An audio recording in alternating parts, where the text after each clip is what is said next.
Hello ladies and gentlemen, and welcome to another edition of 3 Wide. This weekend, the Monster Energy NASCAR Cup Series is at Bristol Motor Speedway for the Bass Pro Shops NRA Night Race. Overall, I feel like this is one of the top 3 races of the season, if not the best race of the season so far. Going into this race, I was a tad worried about it, because I thought that the top lane would just be the supreme overall lane that everyone would have to run, and we'd be in for a boring Bristol race. But in the end, this race turned out to be really good, and had a little bit of everything that we could have asked for going into this race. So with all that being said, we'll get into my 3 takeaways from the Bristol Night Race. Number 1, the Big Three's bumpy ride. Going into every race this season, it's been who can beat Kevin Harvick, Martin Truex Jr., and Kyle Busch, as they've been the 3 best cars all season. And going into this Bristol race, we thought Kyle Busch would more than likely be the supreme one out of those 3. But as this race unfolded, it would turn out all 3 of them would be in for one hell of a night. This all started on lap 2 when Kyle Busch would spin in a wreck that would involve Martin Truex Jr., where he clipped the front of Kyle Busch. But then Kyle Busch's hits didn't stop from there. Then his driver's side was hit by the cars of Jesse Little and Michael McDowell. When Busch finally drove away from the accident, his whole left side was pretty smashed in right behind the left front tire, and the whole rear bumper was hanging on by just a thread that would end up with it being taken off in the pits. So after this wreck, many people thought Kyle Busch would be done for the day and really wouldn't be competitive. This would lead to our 3rd member of the Big Three in Stage 2, Kevin Harvick. Where after Harvick had a good performance in Stage 1, in Stage 2 he looked like he was going to put on a show and take the lead. But then all of a sudden he had a tire problem, which would keep him trapped a lap down for most of the night. Now at the end of Stage 2, after Joey Logano wins the stage, who's battling for the lucky dog? Kevin Harvick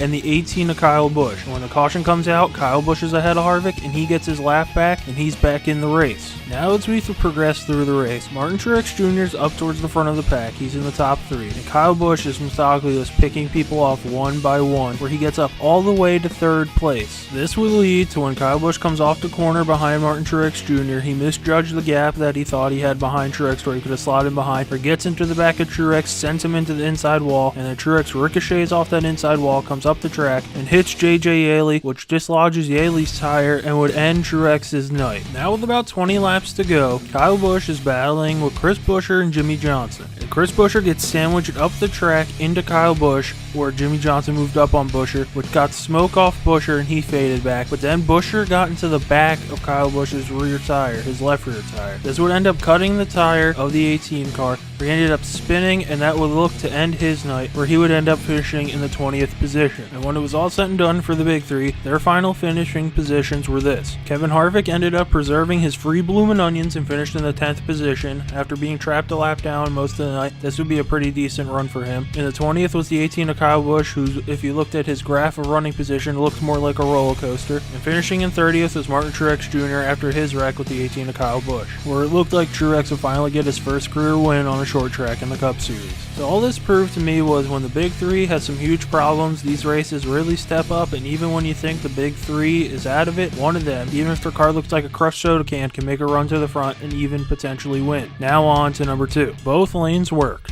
When the Cup Series was here in the spring for the Bristol race, the cars were running around the bottom, making this feel like old Bristol. But then when we looked from practice and qualifying for the Cup Series, most of them were running their faster laps on the top. That Bristol has reverted back to what it used to be in the past 5 years, where everyone will be running the top, and even when you bump someone on the top, they're in the wall and there isn't that much room to move around the wreck, to where it could probably cause a bigger wreck, and then you can't really run anywhere else. You're just stuck at the top, where the bottom lane is pretty just awful. But that wasn't the case for this Bristol race. Both lanes were pretty good. The top was still the preferred lane, which was still alright, but the bottom lane held its own for pretty much everything except restarts, where if you were on the bottom, you were going back about 80 positions. But in the beginning of a run, most of the cars would run that bottom once they got single filed out, and then as the tires wore off, they would move up. But then as cars reeled someone in, they would get to the back bumper in the top lane, and then they could shoot down to that bottom, ride that bottom lane, and get out of the turn ahead of the guy that they were trying to pass, which would lead them into battling off the corner, or they would just clearly make the pass and move on. All in all, I really enjoyed that both lanes were pretty usable, but I still wish that it wasn't, hey, the top's the preferred lane. I wish that the top and the bottom were both pretty even, to where you can make your car work better in one lane or the other, kind of like at Homestead, where some guys would run that top right against the wall, and then you can maybe run that middle lane, and there's still that bottom. I wish at Bristol it was the top and the bottom are pretty even, where you just have to make your car work on that lane. So now on on to number 3. Kurt Busch wins his first race of the season. Going into the season for the 41 of Kurt Busch, I didn't think much would come out of it, and I thought maybe this could have been the end of Kurt Busch as a NASCAR Cup Series driver. I thought this could be his retirement year. But as we know, this season the Stewart-Haas cars have just been on fire, and all of them have run really well. And with the rumors swirling around Kurt Busch that he's more than likely going to go to Chip Ganassi Racing to drive the 1 car, it seems like we're not going to be done with Kurt Busch for another couple of years. Now with Kurt getting this win at Bristol, his first win in the Cup Series since the Daytona 500 of 2017, his 6th career win at Bristol. We'll see if Kurt Busch can really turn this into something and maybe become the 4th member of the Championship 4. But the thing that I'll be wondering with later in the season, if Kurt Busch announces that he's going to Chip Ganassi Racing, how this will affect the Stewart-Haas team, and will he still be in those meetings or will he be held out even if he's running for a championship?